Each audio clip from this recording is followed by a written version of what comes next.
আমি আসলে মুনাফা তৈরি করতে চাই, প্রচুর পরিমাণ আমার উপার্জন এটা দেখাতে চাই, নাকি অনেক লোকের হাতে কাজ যাচ্ছে এইটা চাই?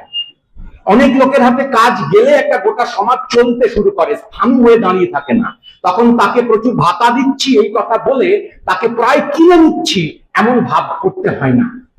আমরা আসলে এই আলোচনা সভাটা যখন ভেবেছিলাম তখন আমরা এটাকে কখনোই শুধুমাত্র প্রযুক্তিবিদদের আলোচনা সভা ভাবিনি। আমরা এটাই ভেবেছিলাম সেই সমস্ত মানুষদের কাছে সঙ্গে নিয়ে আমরা আলোচনাটা করতে চাইছি যাদের বিজ্ঞান, প্রযুক্তি ইত্যাদির সঙ্গে সঙ্গে সমাজ সম্পর্কে চিন্তা ভাবনা আছে, যারা প্রতি মুহূর্তে প্রতিদিন আমাদের সমাজের যে বিভিন্ন ধরনের ঘটনা ঘটছে তাই নিয়ে যারা চিন্তা ভাবনা করেন, যারা এগিয়ে চলার কথাটা ভাবতে চান। তো আমাদের সঙ্গে ঠিক সেই রকম ভাবেই রয়েছেন অধ্যাপক আব্দুল কাফি, যাকে আমি ডেকে নিতে চাইছি আমাদের এই যে বিষয় সেই বিষয়ে তার বক্তব্য বলার জন্য। সাথী সভাপতি এবং এই সভায় উপস্থিত অন্যান্য বন্ধুরা, আপনারা জানেন যে আর দিন দুয়েক মতো বাকি আছে এই সামনের যে নির্বাচন বিধানসভার। তার আগে যে প্রচারের কাজ প্রার্থীদের করতে হয় তার জন্য আর বেশি সময় বাকি নেই। 29 তারিখে ভোট, তার মানে ওই 27 তারিখ নাগাদ প্রচারের কাজ শেষ করে দিতে। আজকে 25। ফলে একটা প্রার্থী যারা ছিলেন এখানে, পার্থপ্রতিম বিশ্বাস এবং মানস ঘোষ, ওদেরকেও খানিকটা সংক্ষিপ্ত কথা বলে চলে যেতে হয়েছে। আমাকেও ইনফ্যাক্ট একটা অন্য সভায় এখান থেকে যেতে হবে। ফলে আমিও আপনাদের কাছে খুব সংক্ষেপে কয়েকটি কথা বলার চেষ্টা করব। এই যে বিষয় এখানে আজকের আলোচনার বিষয়, সে সম্পর্কে আগে কেউ কেউ এখানে কথা বলেছেন। দুজন বক্তা অন্তত পক্ষে এখানে কথা বলেছেন। তারা মোটের উপরে বিজ্ঞানের জগতের, প্রযুক্তির জগতের অথবা সরাসরি শিল্পের জগতের লোক। আমি একেবারেই সেসব নই। ফলে একদিক থেকে দেখতে গেলে এই সভায় কোনো মন্তব্য, দিশা দেওয়ার মতন কোনো বক্তব্য বা মন্তব্য তার অধিকার, এখতিয়ার কিছুই আমার নেই। তা সত্ত্বেও নন্দিনীদি আমাকে আসতে বলেছেন। নন্দিনীদির কাছে আমি কৃতজ্ঞতা জানাবো নাকি খানিকটা রুষ্ট হব আমি জানি না। আমার সাধ্য মতন আমি 2-3টি কথা আপনাদের সামনে বলবার চেষ্টা করছি। শিল্পায়ন এতে যে কোনো এলাকায়, রাজ্যে, দেশে যখন একটা পরিকল্পনার আকারে থাকে, শিল্পায়ন করতে হবে এই যখন একটা সিদ্ধান্তের একটা পর্ব থাকে, তখন অন্তত পক্ষে তার দুটো আলাদা আলাদা অভিমুখের কথা ভাবা যেতে পারে, অন্তত পক্ষে। এছাড়াও সম্ভব। এক হচ্ছে যারা শিল্পে অংশগ্রহণ করবেন, অর্থাৎ যারা সোজা কথায় বিনিয়োগ করবেন, যারা মালিক, যারা শিল্প সংস্থা স্থাপন করবেন। যদি না সরকার নিজ উদ্যোগে বেশ কিছু ইন্ডাস্ট্রি তৈরি করবার চেষ্টা করে, তো সেই রকম সরকার নিজ উদ্যোগে বড় ইন্ডাস্ট্রি তৈরি করবার চেষ্টা করবেন, সেই অভিজ্ঞতা ভারতবর্ষে ছিল, খুবই সফলভাবেই ছিল। এ আমাদের সকলেরই জানা। স্বাধীনতার পরে সরকারের উদ্যোগে ভারতের নানা প্রান্তে হেভি ইন্ডাস্ট্রি বলতে যা বোঝায় তা একের পর এক তৈরি হয়েছে। একটা মডেল আকারে সেটা ছিল। রাষ্ট্র নিজেই উদ্যোগ নিয়ে বেশ কতগুলো সংস্থা তাকে চালাচ্ছে। কিন্তু 9-এর দশকের গোড়া থেকে ধীরে ধীরে গোটা পৃথিবীতেই এক ধরনের এমন পরিকল্পনা, দৃষ্টিভঙ্গি, রাজনীতি, অর্থনীতির নানা রকম টানাপোড়েন এসব চালু হতে শুরু করে যে ধীরে ধীরে ভারতবর্ষ সেই বিশেষ পরিকল্পনার এলাকা থেকে সরতে শুরু করে। আমরা যাকে নয়া উদারবাদী একটা দৃষ্টিভঙ্গি বলে মনে করি। তারপর দেখা যায় যে গভর্নমেন্টের কাজ, এটা গভর্নমেন্ট নিজেই সিদ্ধান্ত করেন, তাদের কাজ শিল্প তৈরি করা নয়। গভর্নমেন্টের কাজ যে আসলে কি সেইটা নিয়েই বিষয়টা তালগোল পেকে যায়। গভর্নমেন্ট কার্যত মিনিমাম গভর্নেন্সের দিকে চলে যাওয়ার কথা বলেন, সবচেয়ে কম কিভাবে অংশগ্রহণ থাকতে পারে। এবং সরকারি সংস্থাগুলো শেষ পর্যন্ত ধাপে ধাপে দেখা যায় 20 শতকের শেষের দিক থেকে 21 শতকের গোড়ায় আমাদের দেশের সরকার একটা বিলগ্নীকরণ মন্ত্রক তৈরি করেছে, যে সরকারের যা যা সমস্ত সংস্থা আছে সেগুলিকে এবার আমাদের বিলগ্নি করতে হবে, বেচে দিতে হবে বাংলা করে করে। এবং সেই মন্ত্রক বেশ কিছুকাল চলে, তারপরে নানা রকম টানাপোড়েন হয়, সেই বিক্রি বাটার সরাসরি পদ্ধতি তা খানিকটা স্থগিত হয়, কিন্তু পদ্ধতি চলতেই থাকে। তো সোজা কথায়, অতএব সরকার যখন শিল্প তৈরি করবে না বা তার থেকে হাত গুটিয়ে নেবে, তাহলে শিল্প তৈরি করবে কে? যে যার হাতে অনেক টাকা আছে, যিনি শিল্প সংস্থা তৈরি করে একরকম ভাবে তার তার নিজের বা নিজেদের আর্থিক উন্নতি ঘটাতে চান। অনেক সময় বলা হয় যে কিছু কিছু ভালো মানুষ এরকম শিল্পপতি আছেন, খুবই মহান, তারা আসলে নিজেদের মুনাফা টুনাফার কথা ভাবেন না, তারা আসলে দেশের স্বার্থে, নেশনের স্বার্থে, জনতার উপকার করবার স্বার্থে প্রচুর শিল্প তৈরি করতে চায়। লোকে অনেক কাজ পাবে, কি ভালো ব্যাপার হবে, তাতে হাতে হাতে কাজ হবে, এখানে কারখানা, ওখানে কারখানা, সেখানে কারখানা, ঘরে ঘরে কাজ হয়ে যাবে, দেখে সেই শিল্পপতিদের কি আনন্দ হবে। তারা যেমন ভাবে ছিলেন তেমনই থাকবেন, তারা কেবল কাজ সৃষ্টি করে আনন্দ পাবেন, এরকম একটা বাতাবরণ তৈরি করবার চেষ্টাও হয়। কিন্তু তা তো আসলে ঘটে না। সোজা কথায়, শিল্প যিনি বানাবেন তিনি তার বা তাদের একটা বিশেষ স্বার্থকে মাথায় রেখেই বানাবেন। এ কথা মেনে নেওয়া ছাড়া কোনো অন্য রাস্তা নেই। এমন কোন শিল্পপতিকে সত্যি সত্যি ভেবে নেওয়া খুবই মুশকিল, যিনি তার নিজের স্বার্থের কথা একদম ভাবেন না, শুধুমাত্র দেশের জনতার প্রচুর পরিমাণ কর্মসংস্থানই তার একমাত্র উদ্দেশ্য। তো শিল্পায়নের ক্ষেত্রে এইটা একটা রাস্তা, একটা পদ্ধতি। শিল্পপতিকে ডেকে আনতে হবে, তাকে বলতে হবে যে আপনি এখানে বানান জিনিসপত্র, কারখানা তৈরি করুন, কাজ কিছু সৃষ্টি করুন, আপনার যা মুনাফা তা হোক, আর আমাদের এখানকার জনতার কিছু অংশ আছেন তারা কিছু কাজ পান। দ্বিতীয় আর একটা পদ্ধতি হচ্ছে শিল্পায়ন যখন করতে হবে সিদ্ধান্ত হয়, যে শিল্পপতিরা তো তাদের আকাঙ্ক্ষা অনুযায়ী, চাহিদা অনুযায়ী যে কোনো প্রান্তে ছুটে যাবেন, যেখানে সুযোগ পাবেন, যেখানে তার কম পয়সায় কাঁচামাল পাওয়া যাবে, কম পয়সায় শ্রমিক পাওয়া যাবে, বিক্রি বাটার বন্দোবস্ত ভালো হবে, ডিস্ট্রিবিউশনের নানা ধরনের ইনফ্রাস্ট্রাকচার একটা গভর্নমেন্ট প্রোভাইড করতে পারবে, সেখানেই তিনি যাবেন। ও ডাক পাঠালেও যাবেন, না ডাক পাঠালেও তিনি আসবেন। এসব বিষয়ে শিল্পপতির কোনো বাছবিচার থাকার কথা না, যে উনি ভালো লোক, খারাপ লোক, উনি একটু বেশি রাগ করে কথা বলেন, ওনার ওখানে গেলে একটুখানি গরম বেশি কি ঠান্ডা কম, এইসব বিচার করা তার কথা নয়, তিনি এমনি আসবেন। সরকার নিজের উদ্যোগে শিল্পপতি যে ধরনের শিল্প তৈরি করে তার বেশি মুনাফা হবে এই বিচার করে যেরকম শিল্প তৈরি করেন যাতে তার মুনাফা কম, তেমন শিল্প কোন শিল্পপতি তৈরি করেন না আগে থেকে ভেবে চিনতে। কিন্তু সরকার এমন শিল্প তৈরি করতে পারেন, এমন শিল্পকে উৎসাহ দিতে পারেন নিজের উদ্যোগে, যেখানে তিনি মনে করবেন, তার উদ্দেশ্য থাকবে যে তাতে মুনাফা যত কমই হোক না কেন, কাজ হবে বেশি। যাকে আমরা এককালে বলতাম, এখন কোথাও কোথাও এরকম শব্দ পাওয়া যায়, শ্রমনিবিড় শিল্প। প্রচুর কাজ হবে, প্রচুর কাজ হলে একরকম করে মুনাফাও হবে, কিন্তু মুনাফাটাই প্রথম উদ্দেশ্য নয়, কাজটা প্রথম উদ্দেশ্য। অনেক লোকের হাতে কাজ যাবে, এক ধরনের উপার্জনের পদ্ধতি তৈরি হবে, সেই প্রচুর পরিমাণে উপার্জন, অনেক লোকের বেশ কিছু উপার্জন, 5টা লোকের মেলা উপার্জনের পরিবর্তে অনেক লোকের অল্প অল্প উপার্জন, এই যদি তৈরি হতে পারে, তাহলে তাকে সেই উপার্জিত অর্থ দিয়ে বাজারের এক ধরনের ভেতরের সচলতা তৈরি হবে। সেই সচলতা ডেকে আনতে পারে আরো নতুন ধরনের শিল্প। এই ধরনের একটা সচলতা, এক ধরনের মোবিলিটি যাকে বলতে পারি, সেইটা তৈরি করা সম্ভব। এই যে সরকারের উদ্দেশ্য করতে পারে, সরকার যখন কোন একটা শিল্প তৈরি করবার কথা ভাববেন, এই আরেক রকমের শিল্পায়নের কথা।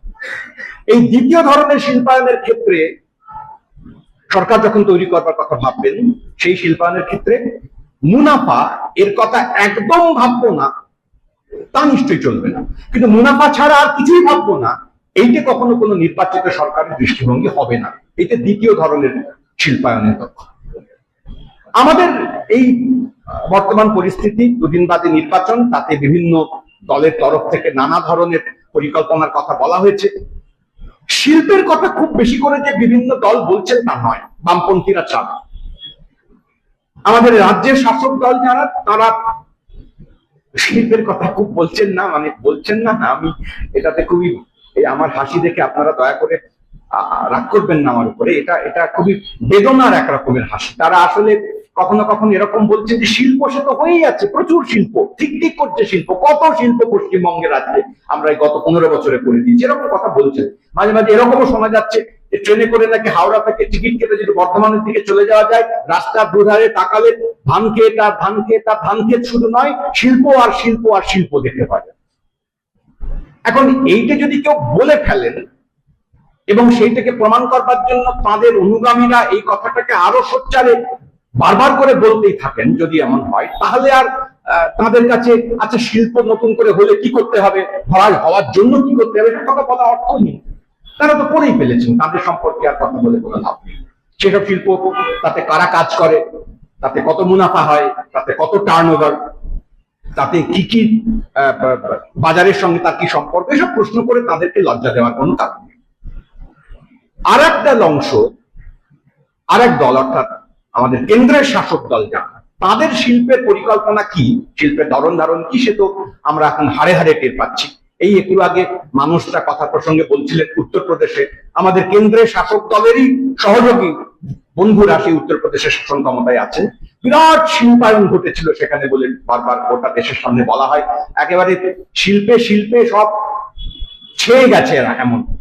কিন্তু সেই সমস্ত শিল্প এলাকাগুলোতে মানুষজন কেমন করে কাজ করেন, আবার বলছি, ওই উপরে 5 জন 10 জন 25 জন উঁচু উঁচু বাড়িতে থাকা বেশ কিছু মালিকের কাছাকাছি লোকের কথা বলছি না, আমি জনতার কথা বলছি, সাধারণ শ্রমিকের কথা বলছি। তারা কেমন করে থাকে সেসব শিল্পে যারা অংশগ্রহণ করেন।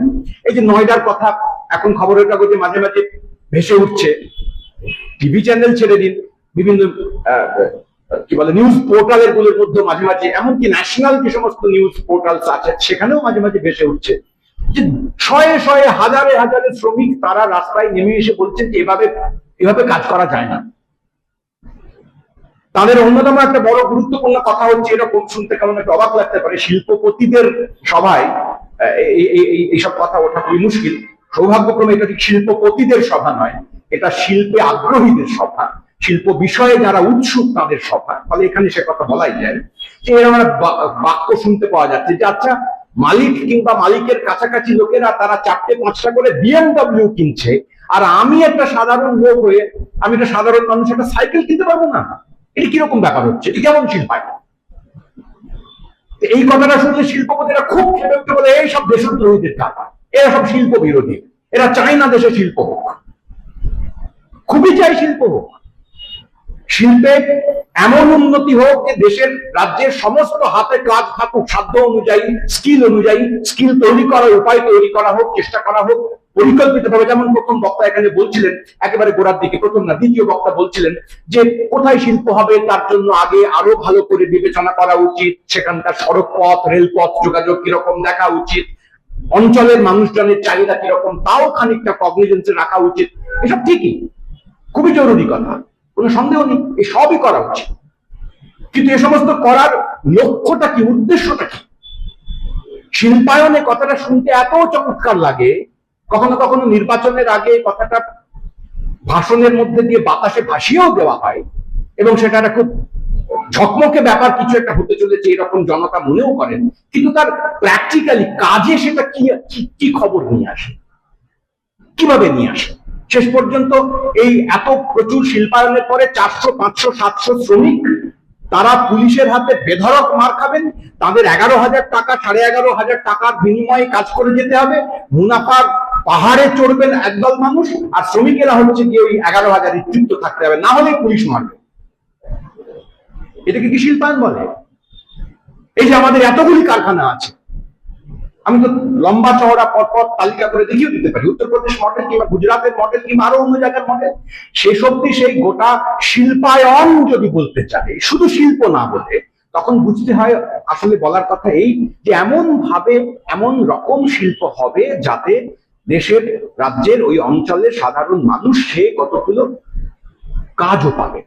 কাজ সৃষ্টি করার উদ্দেশ্যে এক ধরনের শিল্পায়ন, মুনাফা সৃষ্টি করার উদ্দেশ্যেই কেবল নয়, মুনাফাকে বাদ দিয়েও নয়। একেবারে খবরদার এই ভ্রান্ত প্রচারের মধ্যে যেন কখনো আমরা চলে না যাই, যে কথা আমাদের সম্পর্কে, বামপন্থীদের সম্পর্কে খুব বলা হয় যে এরা সব মুনাফা বিরোধী। একেবারেই নয়, কি আশ্চর্য কথা, কেন খাবো মুনাফা বিরোধী হতে যাবে? কিন্তু একটা সামঞ্জস্যের প্রশ্ন থাকবে। একজন শ্রমিকের পরিশ্রম, বুদ্ধিবৃত্তি, স্কিল, দক্ষতা, এই সমস্ত উপযুক্ত সম্মান, উপযুক্ত তার তার তার তার দাম, মূল্য, এইটা পাওয়াটাকে নিশ্চিত করতে হবে। শেষ পর্যন্ত কেবলমাত্র 4-5টা, ধরুন এই যে দেউচা পাচ্ছেন, এখানে একটা বিরাট বড় খন্ড কাটানো হতে চলেছে বলে বলা হচ্ছে, তো শিল্পায়ন হচ্ছে বলে তো ঝাঁপিয়ে পড়া উচিত। তাহলে কিন্তু কিসের বিনিময়ে হচ্ছে? কত মানুষের বাড়িঘর, তোর জমি জমা ইত্যাদি তোলপাড় করে দিয়ে হচ্ছে। তাতে কাজ যারা পাবেন তারা কেমন ধরনের কাজ পাবেন? তাতে যা শেষ পর্যন্ত উৎপাদন হবে, সে উৎপাদন কাকে বেনিফিট করবে? এসব না ভাবলে, এসবকে গুরুত্ব না দিলে, বা এসবকে গুরুত্ব দেওয়ার কথা বললেই যদি কেউ রেড়ে করে তেড়ে আসেন, তাহলে তো ভারী মুশকিলের কথা। তাহলে সেটা আসলে বুঝতে হবে সেটা শিল্পায়ন নয়। তাহলে দাঁড়াবে যে আদানি কিংবা আম্বানি কিংবা এরকম 4-5টা আরো একেবারে মাথার উপরে থাকা লোক, তার মুনাফা আরো কি করে বাড়ে, এবং সেই বেড়ে তোলা মুনাফা, বেড়ে ওঠার যে বিরাট ফাঁপানো একখানা চিত্র, সেটাকেই আসল উন্নয়ন এবং ডেভেলপমেন্ট বলে চালিয়ে দেওয়ার একটা চক্রান্ত, এইটাই তখন আসলে কার্যকর লক্ষ্য করা যায়। তারপরে আমি বলতে চাইছি যে কথাটা, সেটা হচ্ছে এই যে নির্বাচনোত্তর রূপরেখা, এই সত্যি সত্যি রূপরেখা আপনাদের কাছে এক্ষুনি দাঁ করে দিয়ে দেওয়া আমার মতন অভাজনের পক্ষে তো সম্ভবই নয়, গোটা রূপরেখা দেওয়া। কিন্তু একটা প্রিন্সিপালের কথা আমি বলতে পারি, যে প্রিন্সিপালটা শিল্প যদি কোনো যৌথ উদ্যোগে সরকারের বা কোনো বিশেষ রাজনৈতিক মতাদর্শের তরফ থেকে যদি শিল্পায়নের কথা ভাবতে হয়, এই তরফগুলো খুব জরুরি। কে বলছে? আদানি বলছেন শিল্পায়নের কথা, তার দৃষ্টিভঙ্গি, পরিকল্পনা, উপায়, পদ্ধতি, মেথোডোলজি একরকম হবে। আর কোনো একজন সাধারণ মানুষ একটি বিশেষ আইডিওলজিকে সঙ্গে রেখে শিল্পায়ন এর কথা বলছেন, তখন তার মেথোডোলজি, পদ্ধতি, পরিকল্পনা আলাদা হবে। এই দুটোকে আলাদা করতে না পারলে, একটার ঘাড়ে আর একটাকে চাপালে, ওই বিশেষ ব্যক্তি মালিকানাধীন কোন লোকের প্রচুর পরিমাণ একটার পর একটা কারখানা, সত্যি মিথ্যা, যেমন কারখানায় হোক না কেন, এখন সব কারখানারও নানা ধরনের প্যাটার্ন দেখতে পাওয়া যায়। শুধু সেই আজ থেকে 40, 50, 60 বছর আগেকার কারখানা মানে বিরাট বিরাট লম্বা চিমনি, তাতে প্রচুর পরিমাণ ধোঁয়া উঠছে, সকাল 9টায় ঘুমো পড়ছে, একদল শ্রমিক ঢুকলো, আবার বিকেল 5টায় পিলপিল করে শ্রমিকেরা বেরিয়ে এলো। এরকম কারখানার চেহারা আস্তে আস্তে বদলেছে অনেকখানি। কিন্তু সব মিলিয়ে যদি ওই আয়ন কথাটাকে যুক্ত করতে হয়, মাথায় রাখতে হয়, তাহলে একটা হলিস্টিক, গোটা রাজ্যের প্রচুর বা দেশের প্রচুর মানুষের হাতে কাজ পৌঁছানো, তার মধ্যে দিয়ে একটা গোটা সমাজের সাংস্কৃতিক, রাজনৈতিক, অর্থনৈতিক উন্নতি ঘটা, মানুষের আরো বেশি পরিমাণে অবসরের সুযোগ তৈরি করা। এই সব অবসরের সুযোগ মানে আলসেমি করার সুযোগের কথা হচ্ছে না, অবসর আর আলসেমি একেবারে আলাদা আলাদা জিনিস। এই আবারও একরকম অবসরের দাবি করলেই এই বামপন্থীরা বারবার এই কথা বলে, অবসরের দাবি জরুরি দাবি। শুনতে কিরকম লাগতে পারে বটে, কোন ইলেকশন ম্যানিফেস্টোর মধ্যে এই দাবির কথা আলাদা করে আমরা কখনো রাখি না, কিন্তু এটা বামপন্থীদের চিরকালের দাবি। অবসরের দাবি একজন মানুষের ন্যায্য দাবি। কিন্তু অবসরের কথা বললেই একদল ভাবে যে কোথায় আলসেমির কথা বলছে, ঘুমোবে ঘরে বসে। না, অবসরের দাবির কথা অর্থ হচ্ছে এই যে একজন মানুষ তার কাজের সময়টুকুর শেষ করে, বাদ দিয়ে, অতিক্রম করে, তারপর সে তার সাংস্কৃতিক, নৈতিক, অন্যান্য কর্মকাণ্ডের যাবতীয় স্ফুরণ ঘটানোর জন্য একখানা সময় পাবে, যেখানে সে একটি সামাজিক মানুষ হিসেবেও তার ভূমিকা পালন করবে, সেখানে সে সৃষ্টিশীল হবে, সেখানে সে গান গাইবে, সেখানে সে নাচ, আবৃত্তি, নাটক, সিনেমা, অন্যান্য বিষয়ে অংশগ্রহণ করবে, সে কেবল যন্ত্র হয়ে থাকবে না। এই অবসর নিশ্চিত করা খুবই খুবই খুবই জরুরি একটা কথা, একটা প্রকল্পের কথা। এটা আলসেমি নয়, এটা কাজ না করার মানসিকতা নয়। তো এইসব কথা আস্তে আস্তে উঠে তো যাচ্ছি। খেয়াল করে দেখতে হবে শিল্পায়নের কথা কখন আমরা বলছি, যখন কেন্দ্রের শাসক দল শ্রমকোড নামক এই ভয়ঙ্কর একখানা পদ্ধতি চালু করে দিয়েছে। আমাদের ভেবে দেখা দরকার, সত্যি সত্যি শিল্পায়নের কোন পরিকল্পনার কথা যখন আমরা ভাববো বা বলবো বা সেই নিয়ে চর্চা করবো, এই শ্রমকোডের প্রসঙ্গটুকুকে বাদ দিয়ে তা কি করে করা সম্ভব? এ কোড কি? যারা শিল্প বিষয়ে উদ্যোগী, আগ্রহী, চিন্তিত, ভাবিত, যারা নতুন শিল্প তৈরি করতে হবে বলে নানা ধরনের উপায় অবলম্বনের কথা বলবেন, নির্বাচনের আগে বলে শুধুমাত্র নয়, সেটা বটেই, আরো বেশি করে বলতে হবে। কিন্তু এই শ্রমকোডের যে বিভৎসতা, এই এই এই এই এই গোটা পৃথিবীর কি বলে এই 21 শতকে তাকে দাঁড় করিয়ে দিয়ে ভারতবর্ষ প্রপোজ করলো বা করছে, এই চালু করলো বলে নেহাত শ্রমিকেরা অপগণ্ডের মতন, অসভ্যের মতন, জেদি একগুঁয়ে কুমারের মতন রুখে দাঁড়িয়েছেন বলে এখনো পর্যন্ত আইন পাশ করেও তাকে এখনো বাস্তবায়িত করতে পারেননি, বারবার পিছিয়ে পিছিয়ে দিচ্ছে। বদমাইশ যে শ্রমিক দল আছে, সেই শ্রমিক দলের মধ্যে, সেই বদমাইশদের মধ্যে আবার কেন্দ্রের শাসক দলের অনুগৃহীত যে শ্রমিক দল তারাও আছে। খুবই চমৎকার ব্যাপার। তো সেই শ্রমকোট কি বলছে আসলে? সেই শ্রমকোট কি শিল্পায়ন, আবার বলছি শিল্পায়ন আর শিল্প তৈরি করা দুটো একেবারে আলাদা জিনিস। সেই শ্রমকোট কি শিল্পায়নের যে দৃষ্টিভঙ্গি রাজনীতি তার পক্ষে থাকে নাকি তার বিপক্ষে থাকছে? সম্পূর্ণ বিপক্ষে থাকছে।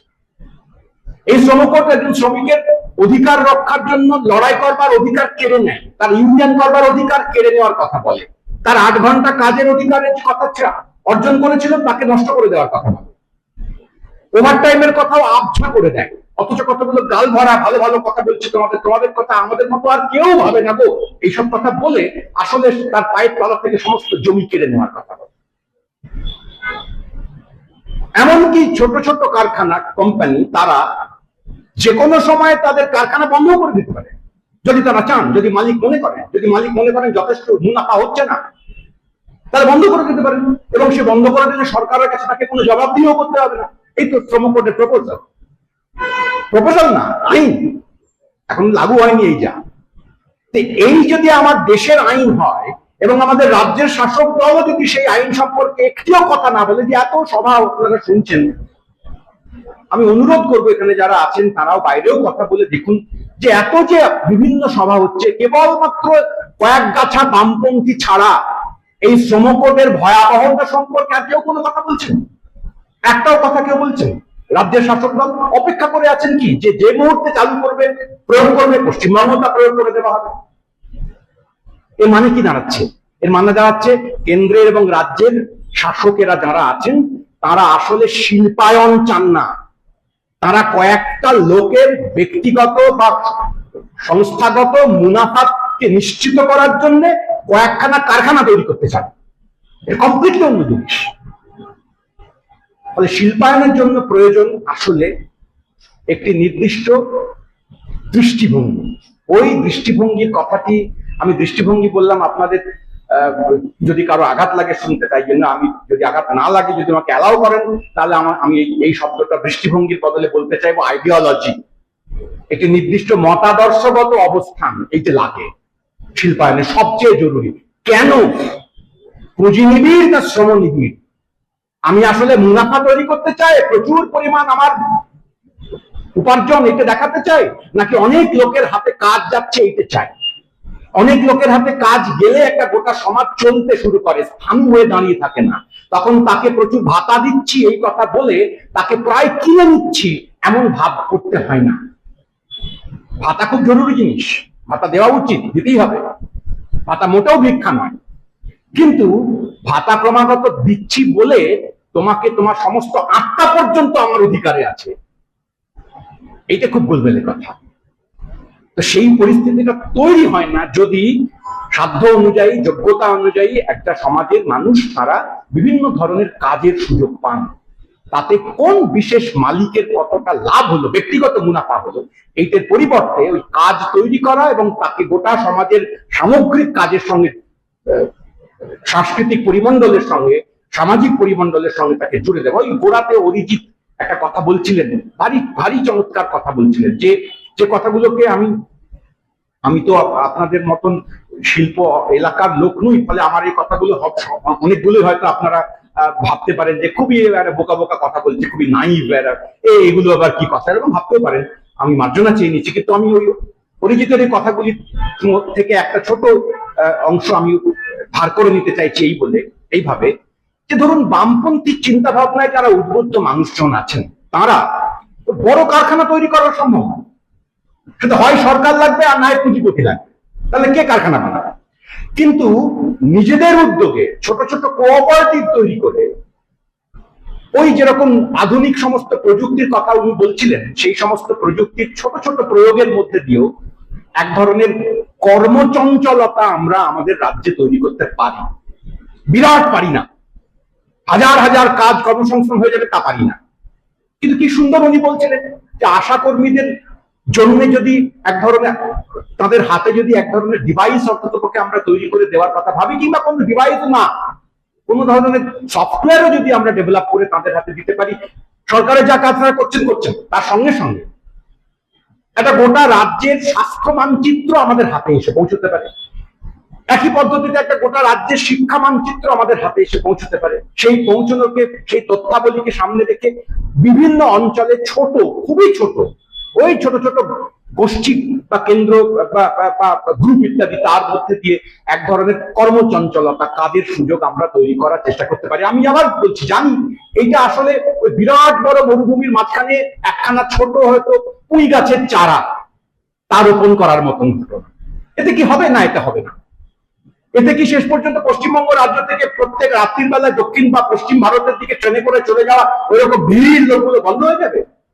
তথাকথিত পরিযায়ী শ্রমিক যাদেরকে বলি, তারা সব আর পরিযায়ী থাকবেন না এইভাবে? না, তা হবে না। ও তার জন্য বড় বিনিয়োগেরই দরকার আছে, অথবা সরকারের সদিচ্ছার দরকার আছে, রাজনৈতিক সদিচ্ছার দরকার আছে।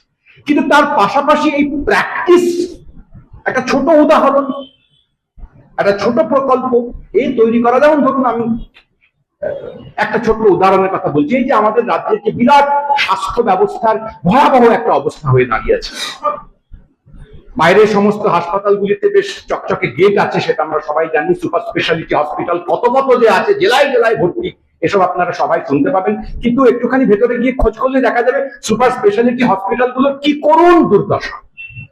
কিন্তু এইরকম একই সময়ে প্রাইভেট সংস্থাগুলো, নার্সিং হোম এবং বিভিন্ন প্রাইভেট তথাকথিত বিরাট ঝাঁ চকচকে বিল্ডিং ওয়ালা বেসরকারি হাসপাতাল কি কম? রোজ পাচ্ছে। এই এত সমস্ত কিছুর মাঝখানে স্টুডেন্ট হেলথ হোম বলে একখানা সংস্থা বছরের পর বছর অত্যন্ত কম খরচে অথচ বেশ উন্নত মানের চিকিৎসা সে সরবরাহ করে আসছে।